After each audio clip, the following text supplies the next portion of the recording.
पहले हम लोग देखते हैं कि हैंड माउल्डेड जो ब्रिक है, ठीक है, हैंड माउल्डेड जो ब्रिक होंगे तो उस ब्रिक का क्या है कि स्ट्रेंथ को हम लोगों को जानना है, ठीक है। हैंड माउल्डेड ब्रिक का जैसे ये क्रशिंग स्ट्रेंथ के बारे में करता है, तीन तरीके का स्ट्रेंथ को जानना है, एक क्रशिंग स्ट्रेंथ, दूसरा जो है शियर स्ट्रेंथ और तीसरा जो है टेंसाइल स्ट्रेंथ।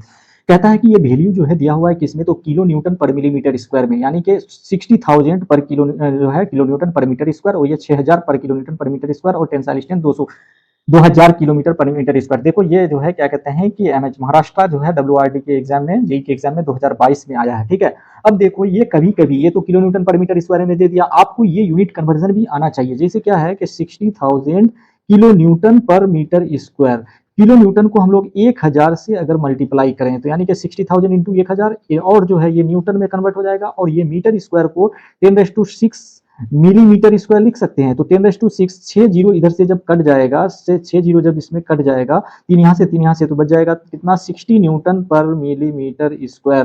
तो ये भी याद रखना है, यानी कि किलो न्यूटन में जब मतलब जो है, ये तो आपको कन्वर्जन हम बता दिए, किलो न्यूटन में ये वैल्यू होगा, और अगर न्यूटन पर मिलीमीटर स्क्वायर में बोला जाए तो ये कितना हो जाएगा 60। उसी तरीके से 3 इसका कटेगा, 3 इसका कटेगा, यानी कि 6 किलो जो है न्यूटन पर मिलीमीटर स्क्वायर हो जाएगा इसका, और इसका 2 किलो न्यूटन पर मिलीमीटर न्यूटन पर मिलीमीटर स्क्वायर होगा। तो इस चीज को भी याद रखना है, ठीक है। ऐसा नहीं कि मतलब यूनिट कन्वर्जन, ये जेई का एग्जाम होने जा रही है और जेई के एग्जाम में छोटा छोटा ही क्वेश्चन आएगा, तो ये स्ट्रेंथ को भी याद रखना है, ठीक है। तो इस तरीके से हम लोग क्या करेंगे कि आगे बढ़ेंगे। अब आगे देखते हैं कि जो है ये जो ब्रिक का बर्निंग कैसे किस प्रकार से होता है। तो सबसे पहले स्टेप यूज करते हैं, हालांकि ये एग्जाम में नहीं आएगा, सिर्फ मैन्युफैक्चरिंग जो प्रोसेस था उस चीज को मतलब ये करना याद रखना है। कल इसके पहले हम बताएं, पहले वाले लेक्चर में अगर नहीं देखें तो उसको आप लोग देख लीजिए, ठीक है। तो अब यहाँ पर क्या है कि जैसे सबसे पहले हम लोग किल में भरेंगे, उसके बाद क्या करेंगे कि उसको प्री हीट करेंगे, उसके बाद फिर उसको बर्न करेंगे, उसके बाद फिर कूलिंग करेंगे। जब कूलिंग कंप्लीट हो जाएगा तो फिर हम लोग क्या करेंगे कि उसके बाद अनलोडिंग करके निकाल करके जो है क्या करेंगे कि जो है उसको जहां भी यूज होगा वहां पर यूज के लिए हम लोग भेज देंगे, ठीक है। बर्निंग और ब्रिक भी यहाँ पर दिया गया है, तो दो ये चीज याद रखना है कि बर्निंग और ब्रिक में जो है किल्न का यूज करते हैं। तो किल्न में दो तरीके का किल्न हम लोग जनरली यूज करते हैं, ठीक है, दो तरीके का। तो एक इंटरमीडिएट किल्न है और एक सेमी कंटिन्यूअस किल्न है, ठीक है। एक जो है ये दोनों याद रखना है किल्न के टाइप में। ये जो है एक इंटरमीडिएट किल्न, ठीक है, एग्जाम्पल में आता है कि इलाहाबादी है, और उसके बाद ये देखो ये, उसके बाद control at temperature, temperature control पर भी जो है ये होता है। उसके बाद वन टाइम लोडिंग, एक बार ही बना लिए और उसके बाद उस किल्न को खत्म कर दिए, ठीक है। अब देखो ये इंटरमीडिएट किल्न जोनली जो है क्या कहते हैं कि यूपी ड्राइट वाले एरिया में या डाउन राउट वाले एरिया में जो है यूज किया जाता है, ठीक है। 50 से 75,000 ब्रिक पर बर्न निकाला जाता है एक बार में, मतलब इस तरीके का अगर किल्न यूज करते हैं तो कितना, तो 50 से 75,000। ये पॉइंट आपको जो है इंपॉर्टेंट है, ठीक है, इसको ध्यान में रखना है कि 50 से 75,000 ब्रिक जो है हम लोग क्या कर सकते हैं कि एक बार में निकाल सकते हैं। तो इस चीज को ध्यान में रखना है, ठीक है। अब हम लोग आगे देखते हैं, तो उसी तरीके से अगला है कंटिन्यूअस ब्रिक भी है, ये नहीं आएगा, ठीक है। कंटिन्यूअस स्केल वगैरह ये सब का जरूरत नहीं है, सिर्फ क्या करना है कि कितना क्लास, फर्स्ट क्लास ब्रिक कितने, इसमें कितना निकलेगा इसमें ध्यान रखना है, ठीक है।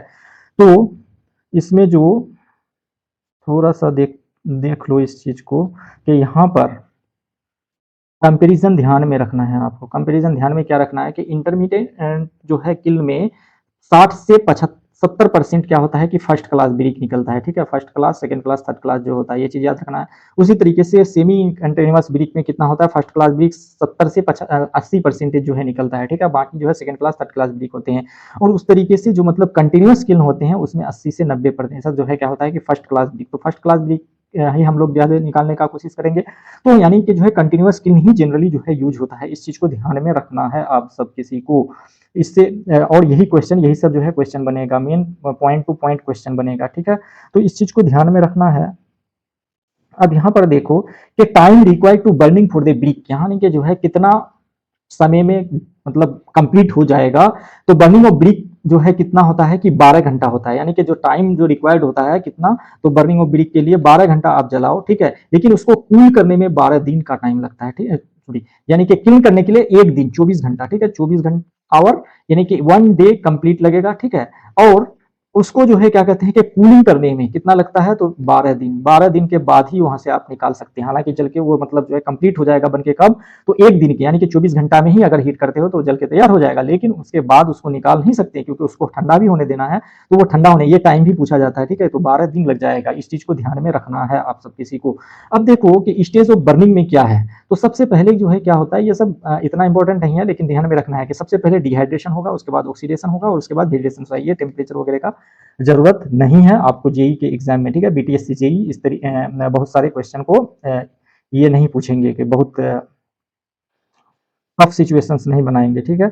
ये किल्न का प्रकार है, किस तरीके से यहाँ होता है। अब क्लासिफिकेशन ऑफ ब्रिक, ये पार्ट को तो आप लोग रट जाओ, ठीक है, इससे क्वेश्चन आना ही आना है, इससे जो है क्वेश्चन आना ही आना है। जैसे यहाँ पर देखो ये क्लासिफिकेशन ऑफ ब्रिक, देखो जीपीएससी ये 2020-21 में 23 में भी आया है, और जो है क्या कहते हैं MHA DA जेई में जो है आया हुआ है, और उसके बाद क्या कहते हैं कि PPS CJE में आया है, इसका GSC 2019 में आया है, DFCI CCIL में जो है 2018 में आया है। ये फर्स्ट क्लास ऑफ ब्रिक से आया है, तो ठीक है। फर्स्ट क्लास ऑफ ब्रिक क्या है, सबसे अच्छे क्वालिटी ऑफ जो ब्रिक होंगे उसको हम लोग क्या कहेंगे कि फर्स्ट क्लास ऑफ ब्रिक कहेंगे, ठीक है। इसका ये याद रखना है कि कंप्रेसिव स्ट्रेंथ जो है पूछा जाता है कि फर्स्ट क्लास ब्रिक का कंप्रेसिव स्ट्रेंथ, देखो फर्स्ट क्लास हम यहाँ रख देते हैं, सेकेंड क्लास और थर्ड क्लास, ठीक है। इसका याद रखना कि ये जो है कितना होता है, तो 105 केजी पर सेंटीमीटर स्क्वायर इसका स्ट्रेंथ होता है, और इसका जो है कितना होता है, तो 70 केजी पर सेंटीमीटर स्क्वायर होता है, और इसका कितना होता है, तो 35 केजी पर सेंटीमीटर स्क्वायर होता है, ठीक है। तो इस चीज को ध्यान में रखना है आप लोगों को, और 2-3 पॉइंट याद रखना है कि देखो फर्स्ट क्लास ब्रिक का पहले हम लोग सबको देख लेते हैं। देखो मिनिमम कंप्रेसिव स्ट्रेंथ कितना, 105 KG per centimetre square. Water absorption, जब इसको हम लोग 24 घंटा के लिए डुबा के रखते हैं किसमें, पानी में, तो उसमें जो वाटर एब्जॉर्ब होना चाहिए 24 घंटा में नॉट ग्रेटर देन 20%, यानी कि इसका लिमिट कितना है 20% तक अगर वाटर एब्जॉर्ब करता है तो वो क्या होता है कि फर्स्ट क्लास ब्रिक होता है, ठीक है। और इसकी वेट जो होता है 2.75 से 3 केजी के बीच होता है, और कलर जो होगा तो फर्स्ट क्लास ब्रिक है तो यानी कि जो है यूनिफॉर्म और डीप रेड कलर का होगा, ठीक है, और या फिर चेरी रेड कलर का होगा। तो ये 2-3 पॉइंट याद रखना है। सबसे पहले आप लोगों को क्या याद रखना है कि फर्स्ट क्लास ब्रिक का कंप्रेसिव स्ट्रेंथ 24 घंटे के लिए इमर्ज करेंगे तो उसमें वाटर में जब वाटर एब्जॉर्प्शन कितना होना चाहिए, तो नॉट ग्रेटर देन 20%, और उसकी वेट जो होता है 2.75 to 3 केजी, और यूनिफॉर्म डीप रेड कलर का जो है इसका सरफेस होना चाहिए। अब इसकी हम लोग थोड़ा सा स्ट्रेंथ हार्डनेस के बारे में भी बात कर लेते हैं, ठीक है, स्ट्रेंथ और हार्डनेस क्या होता है। तो हालांकि वो जो 3-4 पॉइंट था उन्हीं में से क्वेश्चन बनेगा, बट अभी जो पढ़ रहे हैं कोई पता नहीं है, थोड़ा सा टफ भी एग्जाम हो सकता है, वो डिपेंड करता है किस तरीके का सिचुएशंस होता है, लेकिन आप लोगों को प्रिपेयर होके जाना है सारे क्वेश्चन के लिए, ठीक है। तो इसमें जो है किसी प्रकार का इंप्रेशन बिल्टअप नहीं होते हैं, ठीक है ना। ये जो है एफ्लोरोसेंस से मतलब क्या होता है कि जो है फ्री होते हैं किसी प्रकार का एफ्लोरोसेंस, या एफ्लोरोसेंस क्या मतलब जो है उसके सरफेस पर कोई अन्य टाइप के मतलब जो है मटेरियल जम जाना, या फिर मतलब जो है कोई अलग दाग धब्बा होना, वो नहीं होता है, ठीक है ना। और फंगस शुड बी स्मूथ, और जो है क्या होता है स्मूथ होता है, रेक्टेंगुलर होता है साइज, और साइज जो है काफी अच्छी होती है, और चारों एज उसके जो है क्या होते हैं कि स्ट्रेट होते हैं, ठीक है ना, और स्क्वायर कॉर्नर के होते हैं, ठीक है ना। और जब दो ब्रिक्स को एक साथ में लेकर के हम लोग कोलाइड करते हैं, टकराते हैं, तो उनसे जो है क्या होता है कि जो है स्टील की तरह, मेटल की तरह मतलब जो है आवाज आने लगती है। इस चीज को ध्यान में रखना है, ठीक है। Horizontal brick kept in the vertical brick and fall at 1.5 kilometre to the horizontal brick, कहता है कि it should be not be break, यानी कि जो है क्या होगा कि एक ब्रिक को इस तरीके से हॉरिजॉन्टली आपने रख दिया, ठीक है, और एक को इस तरीके से वर्टिकली इस पे अगर गिराते हैं, और इसकी हाइट अगर 1.5 मीटर है, तो ये जो है दोनों अगर फर्स्ट क्लास ब्रिक है तो ये ब्रिक नहीं टूटेगा, ठीक है, ये ब्रिक नहीं टूटेगा, ठीक है। ब्रिक कहता है कि when the horizontal brick is kept on the vertical brick and fall at a 1.5 metre height at the horizontal brick should not be break, ठीक है। तो इस चीज को ध्यान में रखना है, इसके नीचे दो ऐसे ब्रिक रख देना है उस तरीके से, उसके बाद कहता है, ठीक है। तो इसको ध्यान में रखना है, ठीक है। तो इतनी सारी पॉइंट की जरूरत नहीं है। जो ऊपर का पॉइंट था क्या था कि मतलब कंप्रेसिव स्ट्रेंथ वो 105, और उसके बाद not greater than 20% water absorption, और उसके बाद जो 2.75 to 3 केजी इसका वेट होना चाहिए, और कलर जो होता है इसका यूनिफॉर्म डीप कलर होता है। इस चीज को, इस सब चीज को ध्यान में रखना है। बाकी की चीज अगर ध्यान में नहीं भी रहा तो इतनी जो है आपको एग्जाम में परेशानी नहीं होगी, लेकिन ध्यान में थोड़ा सा रखना है, ठीक है, कोई दिक्कत नहीं, बहुत थोड़े भारी है। तो इस तरीके से आप लोगों को बार बार इस वीडियोज को देखना है, ठीक है, देखने से याद हो जाएगी, ये नहीं कि मतलब इसको ये कर दिए और तब कोई नोट बनाने नहीं है, सिर्फ देख लेना है, ठीक है। उसी तरीके से सेकेंड क्लास ब्रिक का भी जो है, ठीक है। सेकेंड क्लास ब्रिक में क्या होता है कि इसका minimum compressive strength not less than 75 KG per centimetre square, इसमें जो वाटर एब्जॉर्प्शन होता है 20% से ग्रेटर देन नहीं होना चाहिए। कलर इसका लाइट रेड होते हैं, ठीक है। इंप्रेशन इसमें जो है आ जाते हैं, थोड़ा सा मतलब कहीं पर पैच दिखाने लगता है, स्क्रैच दिखने लगता है, ठीक है ना। फिंगरिंग करके अगर नेल उसमें घसोगे तो थोड़ा उससे मिट्टी निकल सकता है, ठीक है। डल साउंड करेगा जब दो ब्रिक को एक दूसरे से टकराओगे। तो ये और ये पार्ट जो है इंपॉर्टेंट है, ये वाला तो हमेशा याद करके जाना, ये डायरेक्ट पूछता है, ठीक है ना। Third class brick it should known as the underburnt brick, यानी कि जो है फुल ये बर्न नहीं होता है, ठीक है ना। मिनिमम कंप्रेसिव स्ट्रेंथ इसका जो है कितना होना चाहिए 35 केजी पर सेंटीमीटर स्क्वायर, और वाटर एब्जॉर्प्शन इसमें जो है नॉट लेस देन 25%, और कलर जो है इसका येलोइश होता है। तो इसमें 3-4 पॉइंट था कि आपको first class brick, first class, second class, third class, ठीक है। इसका कंप्रेसिव स्ट्रेंथ याद रखना है 70 और 35, ठीक है, केजी पर सेंटीमीटर स्क्वायर में है इसका कंप्रेसिव स्ट्रेंथ। वाटर एब्जॉर्प्शन जो है ग्रेटर देन 20%, और उसमें जो है क्या होता है can not be greater than 20%, ये 22%, और ये जो है कितना है तो 25%, ये याद रखना है, ठीक है। इतना अगर याद रखते हैं तो आपका क्वेश्चन बन जाएगा, आई होप, ठीक है। तो इतना ध्यान में आप लोगों को रखना है, और इस चीज को हमेशा बार बार देखना है। आप अगर बार बार देखते हैं तो याद हो जाएगी, और जब क्वेश्चन एग्जाम में आता है तो वहां बनने की संभावना रहती है, ठीक है। और अगर चाहते हैं कि आप जेई बने तो इस चीज को जो है करना ही है आपको, ठीक है। और उसके बाद 4 क्लास ऑफ ब्रिक होते हैं, देखो जेपीएससी ए 2021 में पूछा है, ठीक है। 4th क्लास ऑफ ब्रिक में भी इस चीज को ध्यान में रखना है कि इसका जो कंप्रेसिव स्ट्रेंथ होता है 300 से 350 केजी पर सेंटीमीटर स्क्वायर अधिक है, वाटर एब्जॉर्प्शन 8 से 10% ही होता है, ठीक है। और उसके बाद कलर इसका डार्क ब्लू कलर का होता है, एंड कहते हैं कि soling coat for the road and information. Use कहां पर करते हैं तो हम लोग जो है सोलिंग कोट के लिए या रोड और फाउंडेशन फॉर्मेशन के लिए जो है यूज करते हैं, ठीक है। अब कहता है note according to the IS code brick having the compressive strength less than 35 KG per centimetre square. IS code के अनुसार अगर कोई भी ब्रिक जो है का compressive strength 35 KG per centimetre square से कम है, ठीक है, per KG, it should not be used, कभी भी यूज नहीं करना है, ठीक है। यूज करने के लिए आपको मतलब अवॉइड करना है कब, जब अगर compressive strength less than 35 KG per centimetre square हो तो उसको मतलब कभी भी किसी भी स्ट्रक्चर के लिए यूज नहीं करना है आप लोगों को, ठीक है। ये वाला इतना इंपॉर्टेंट नहीं है। ग्रेड ए ग्रेड बी भी अगर आप चाहते हैं तो देख लीजिए कि ग्रेड ए में जो है कंप्रेसिव स्ट्रेंथ 140, ठीक है, ग्रेड ए के लिए compressive strength 140 KG per centimetre square बताता है, ए के लिए 105, यानी कि ये फर्स्ट क्लास हो गया, और ये जो है सेकंड क्लास हो गया, और ये थर्ड क्लास है, ठीक है। और ये इससे सुपीरियर क्लास है, यानी कि ग्रेड ए कहते हैं इसको, ए, बी और सी, ठीक है। इस चीज को याद रखना है, ठीक है।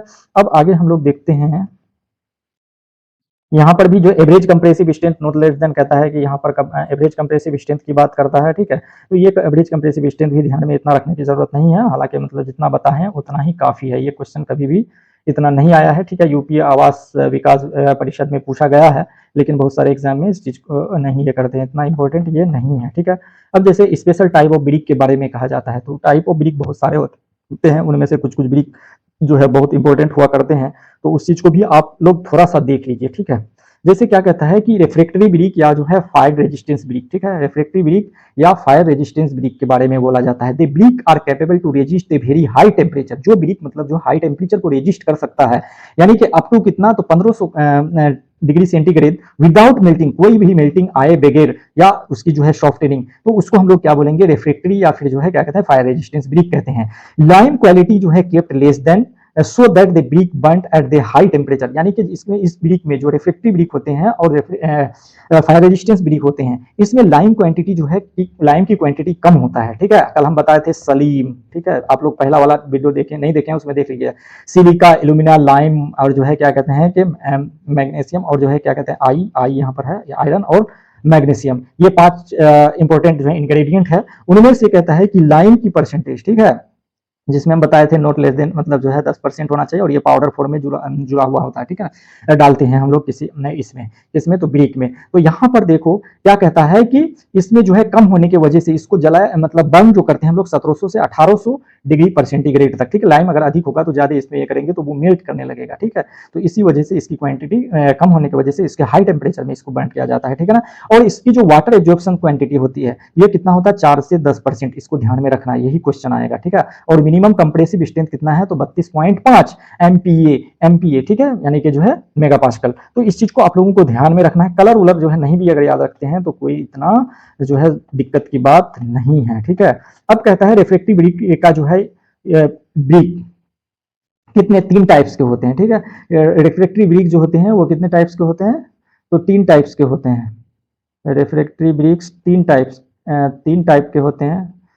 तो यहाँ पर देखो, एक तो जो है एसिड रिफ्रैक्टरी ब्रिक है, बेसिक रिफ्रैक्टरी ब्रिक है और मैग्नीशियम रिफ्रैक्टरी ब्रिक है। बस इतना ही याद रखना है। इंग्रेडिएंट जो है 95 से 97% सिलिका इसमें हुआ करते हैं, 1 से 2% लाइम होते हैं, यूज करते हैं एसिडिक सलेग या फॉर्मेशन में। बेसिक जो है क्या कहते हैं, these are 2 types of the जो है बेसिक सलेग फर्नेस, कहते हैं कि मैड आर 2, यानी कि जो है बेसिक और रिफ्रैक्टरी ब्रिक 2 प्रकार के होते हैं। एक मैग्नीशियम जिसमें इंग्रेडिएंट पर 70%, इतना ये डेप्थ में नहीं आएगा, ठीक है, लेकिन देख लो जब यहाँ पर ऐसे सिलेबस में तो है ही सब कुछ, तो कोई दिक्कत की जो है बात नहीं है देख लेने से, ठीक है।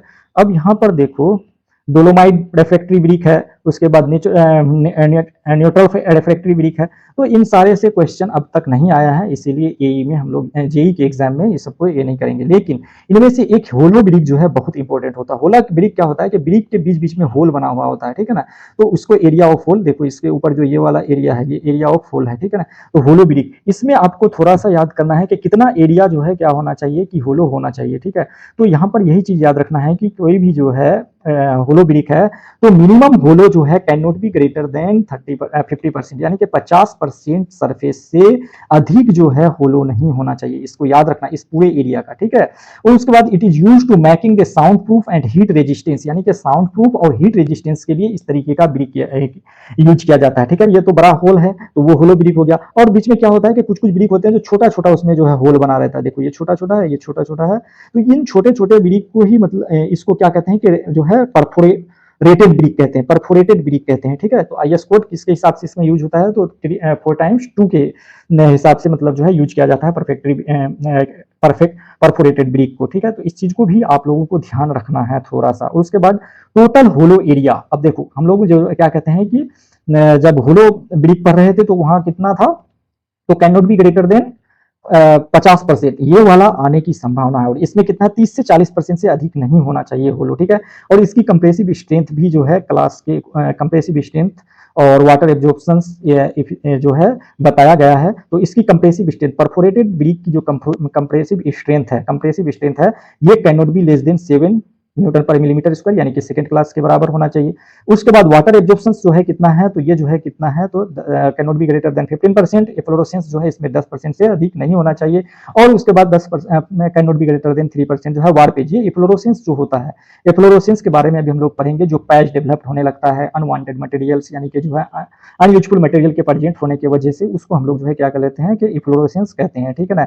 नहीं देखते चकचक ऐसा मतलब जो है दिखने लगता है ब्रिक के सरफेस पर, तो उसको मतलब जो है फ्लोरोसेंस कहा जाता है, यानी कि जो है एरिया उसके हिसाब से भी 3-4 प्रकार के होते हैं, ठीक है।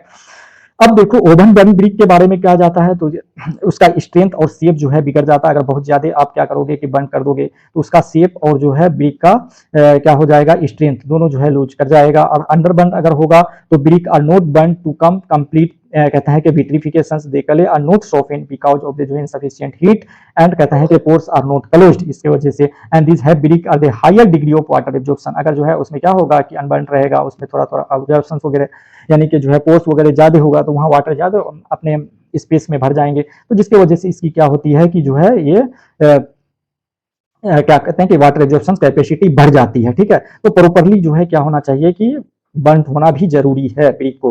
अब कुछ कभी कभी लेकिन यही के एग्जाम में देखा गया है कि आईएस कोड भी पूछा जाता है, ठीक है ना। तो आईएस कोड यहाँ पर ज्यादा नहीं है, 2-3 कोड ही याद रखना है, आपको ध्यान में रखना है किस चीज के लिए, तो ये वाला इंपॉर्टेंट है कि आप जैसे यहाँ पर कंप्रेसिव स्ट्रेंथ के लिए, वाटर एब्जॉर्प्शन के लिए, कंप्रेसिव स्ट्रेंथ के लिए पार्ट 1 3495, और सैंपल नंबर जो है कितना कहते हैं कि जो है 6, ठीक है, नंबर ऑफ सैंपल 6, ठीक है। Required for the various brick test, यानी कि सैंपल रिक्वायर्ड टेस्ट करने के लिए 6 सैंपल चाहिए, और किस आईएस कोड के अकॉर्डिंग करेंगे तो 3495 पार्ट। उसी तरीके से नंबर ऑफ सैंपल 5 चाहिए, और वाटर एब्जॉर्प्शन के लिए ये जो है सेम, और पार्ट 2 के लिए ये भी सेम है, लेकिन पार्ट 3 के लिए फ्लोरोसेंस है, और ये पार्ट 4 के लिए है जो वारपेज टेस्ट, और जो है क्या कहते हैं डायमेंशन टेस्ट जो है 1077, ये वाला इंपॉर्टेंट है, ठीक है ना। 20 ब्रिक को लेते हैं और इसमें जो है क्या कहते हैं कि डायमेंशन को टेस्ट किया जाता है, ठीक है। तो इस तरीके से हम लोग इसका क्या करेंगे कि टेस्ट करेंगे, ठीक है। कुछ की पॉइंट्स है जो क्वेश्चन यानी कि आया हुआ है किसी वेरियस टाइप के एग्जाम में, उसके बारे में यहाँ पर बताया गया है। तो यहाँ पर देखो कहता है कि these are the caused in the brick by the entrapped air in the voids of clay, यानी कि जो क्या होगा कि लेमिनेशंस की वजह से क्या होता है कि ब्रिक्स के अंदर इंटरेप्ट एयर रहते हैं, उस जो वॉइड्स प्रेजेंट होते हैं उसमें, ठीक है ना।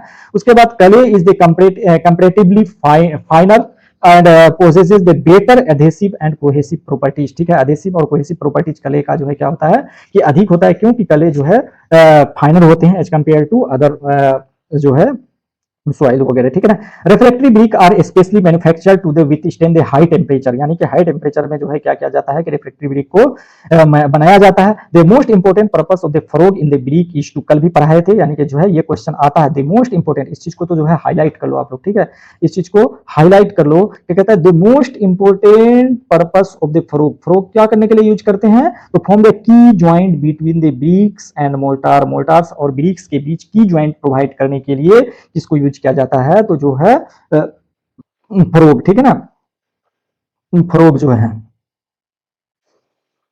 और थोड़ा सा देखते हैं आगे, उसके बाद फिर हम लोग आगे के लेक्चर में पढ़ेंगे इसको। ज्यादा नहीं, डायमेंशन टेस्ट को ध्यान में रखना है, ब्रिक को जोड़ना कैसे है, ठीक है। डायमेंशन टेस्ट हम लोग 20 ब्रिक लेंगे और उस ब्रिक को किस तरीके से जो है रखना है, ठीक है। तो मेजरमेंट लेंथ का लेना है, ठीक है, विड्थ का लेना है और हाइट का लेना है, ये चीज को ध्यान में रखना है, ठीक है। तो देखो लेंथ वाइज यानी कि इस तरीके से लंबे के हिसाब से जोड़ेंगे, जोड़ते जाएंगे एक एक ब्रिक को, ठीक है, इस तरीके से जोड़ते जाएंगे। उसके बाद विड्थ का जो है लेना है, तो फिर ब्रिक को इस तरीके से जोड़ेंगे, ठीक है। और उसके बाद अगर हाइट का लेना है तो हाइट को मतलब जो है क्या करेंगे, देखो फरोग यहाँ पर टॉप पोजिशन पर है, यहाँ पर फ्रोग जो है दो ब्रिक्स का फ्रोग को ऐड किया गया है, और यहाँ पर फ्रोग देखो क्या है कि हॉरिजॉन्टल सरफेस से, यानी कि जो है साइड व्यूज में दिया हुआ है, ठीक है। तो इन तीन टाइप्स में हम लोग क्या करेंगे कि ब्रिक्स को रख करके टेस्ट करेंगे। देखो कोई इंटरव्यू एग्जाम होते हैं वहां पर इस तरीके से पूछा भी जा सकता है, लेकिन हालांकि ये वाला पार्ट आपको जरूरी नहीं है, लेकिन ये ध्यान में रखना है कि मॉड्यूलर ब्रिक जब आप टेस्ट करते हो लेंथ, तो लेंथ में जब 3 ब्रिक लोगे तो क्या कहते हैं कि 20 ब्रिक लेना है। एक ब्रिक का हम बताए थे कल के 19 जो है बाई 9, ठीक है। तो लेंथ कितना होगा 19 सेंटीमीटर, 19 सेंटीमीटर गुना 20 करेंगे तो 19 दूनी 38, यानी कि 380 सेंटीमीटर लंबा होना चाहिए जब मेजर करेंगे तो। लेकिन इसमें प्लस माइनस 80 भी आ गया तो ये मतलब क्या होगा कि एक्सेप्टेबल होगा, ठीक है। इसी तरीके से विड्थ जो करेंगे तो विड्थ कितना है 9, तो 9 गुना 20 ब्रिक करेंगे तो कितना होगा 180। 180 में अगर प्लस माइनस 40 चलता है, प्लस माइनस 40 कम भी हो गया या अधिक भी हो गया तो कोई दिक्कत नहीं है। उसी तरीके से हाइट दो तरह का है, 9 सेंटीमीटर और 4 सेंटीमीटर, तो 9 को जब 20 से हम मल्टीप्लाई करेंगे तो कितना होगा 80, और यहाँ से 20 180 और 20 से मल्टीप्लाई करेंगे तो 80। इसमें जो है 40 का टॉलरेंस, ये वाला याद रखना है, ठीक है ना, टॉलरेंस लिमिट जरूर है, यही पूछा जाता है, ठीक है। उस तरीके से मतलब जो है ब्रिक का ये डायमेंशन टेस्ट को याद रखना है, मॉड्यूलर साइज ऑफ ब्रिक लेना है हमेशा और डायमेंशन को ये करना है, ठीक है। उसके बाद वार्पेज टेस्ट वगैरह कहता है, इस सबका इतना जरूरी नहीं है। अब क्या कहेंगे कि हम लोग एफ्लोरोसेंस टेस्ट कहेंगे, ठीक है ना। एफ्लोरोसेंस टेस्ट मतलब क्या होता है कि जब हम लोग किसी भी जो या to find the alkalis matter and soluble salt present in the brick, यानी कि अगर जो है एल्कलीज मैटर या सोलुबल साल्ट जब ब्रिक में प्रेजेंट होते हैं तो उसको वाटर में एब्जॉर्ब करते हैं तो उसके सरफेस पर एक तरह का पैच जो है जम जाता है, that is the efflorescence. Efflorescence is characterised by the white patch, यानी कि व्हाइट पैच बन जाता है on the surface of the brick. Depth of the water in the जो है कंटेनर कम से कम 25 मिलीमीटर होना चाहिए, ठीक है। Percentage area covered by the जो है व्हाइट पैच, यानी कि जो क्या होगा, थोड़ा सा हम इस पे आपका टाइम लेंगे। ये देखो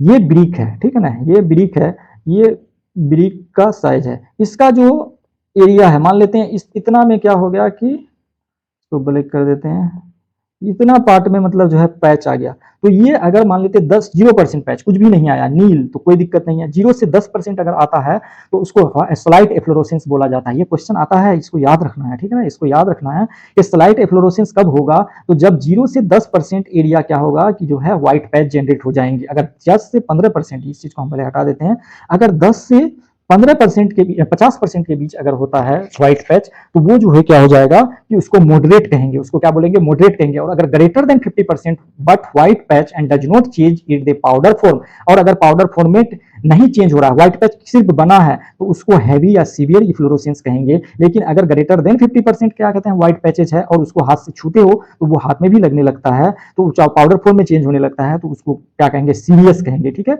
सीरियस कहेंगे। ये टेबल से क्वेश्चन बनता है, इस चीज को को ध्यान में रखना है, ठीक है। क्या तो नील कब होगा तो 0%, व्हाइट पेज 0 से 10% होगा तो उसको स्लाइट जो है इफ्लोरोसेंस बोलेंगे, 10% से जो है 50% के बीच होगा तो मॉडरेट बोलेंगे, ग्रेटर देन 50% है लेकिन पाउडर फॉर्म में चेंज नहीं हो रहा है तो उसको हैवी या सीवियर जो है बोलेंगे, और ग्रेटर देन 50% है व्हाइट पेज और पाउडर फॉर्म में होता है तो उसको क्या बोलेंगे तो सीरियस कंडीशंस बोलेंगे, ठीक है, उसको क्या बोलेंगे सीरियस कंडीशन बोलेंगे। अब हम लोग आगे देखते हैं, efflorescence to be not be more than 10 to 50%, किसी भी जो है क्या कहते हैं कि ब्रिक का इफ्लोरेसेंस जो है 10 से 50% के बीच भी होना चाहिए। Four class 12.5 and not more than less than कितना 10% फॉर द क्लास, ठीक है ना। तो इस तरीके से इस चीज को याद रखना है, ठीक है ना। ब्रिक शुड बी रिजेक्टेड, अब क्या करेंगे ब्रिक को कब रिजेक्ट कर देना है तो अगर व्हाइट सरफेस ब्रिक पर कितना 50% से अधिक होता है टोटल एरिया का तो उस केस में आपको यूज नहीं करना है, ठीक है, इस चीज को ध्यान में भी रखना है, इस चीज को ध्यान में रखना है। अब अगर हम लोग देखते हैं तो आगे कंप्रेसिव स्ट्रेंथ टेस्ट के बारे में है जो अब हम लोग अगला लेक्चर में पढ़ेंगे, यहाँ पर से यहीं पर ख़त्म करते हैं और दूसरा लेक्चर फिर हम यहाँ से लेके आएंगे और आप लोग इसको आराम से जो है देखिए और थैंक यू सो मच।